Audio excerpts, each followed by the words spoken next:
I'm going to give you one of my patient examples. This is a 48-year-old man that came to me with diabetes and high cholesterol and borderline high blood pressure. And thank God he had diabetes.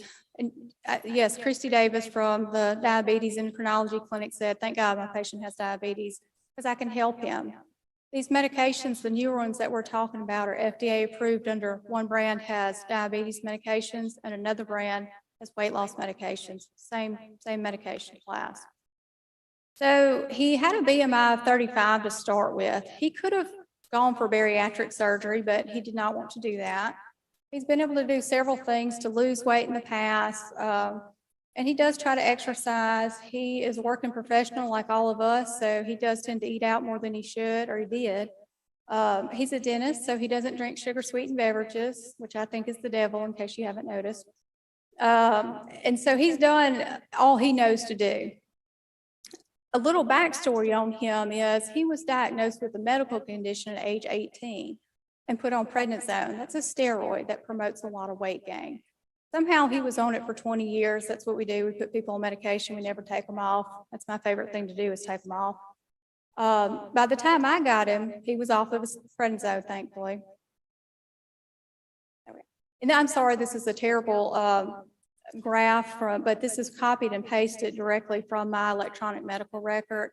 And what you'll see is he went from a weight of 237 pounds down to 188 pounds.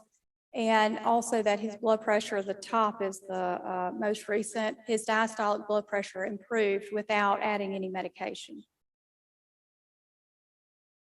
I've got his hemoglobin A1C. That's how we measure diabetes. And he started at 7.3%, not terrible. He was on metformin, but not at goal. We want him at 6.5.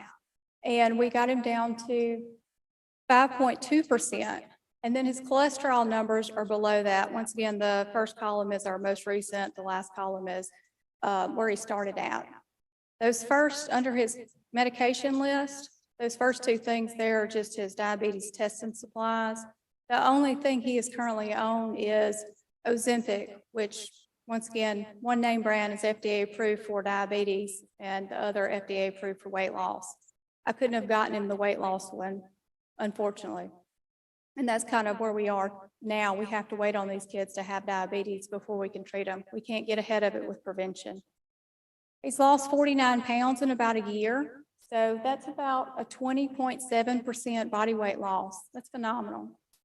If you look down a little bit further on the medications that he's not taking, because some of y'all were probably looking at those cholesterol numbers and saying, not a whole lot of difference. LDL is even a little higher, still all at goal, but he's off 2 cholesterol medications that he had been on for 20 years. He's off his acid reflux medication. And I took him off its metformin because he was having GI side effects with it, and nobody wants their dentist to have diarrhea in the middle of the root canal. So he is a very, very happy person, though, with his once-a-week shot and almost 50-pound weight loss.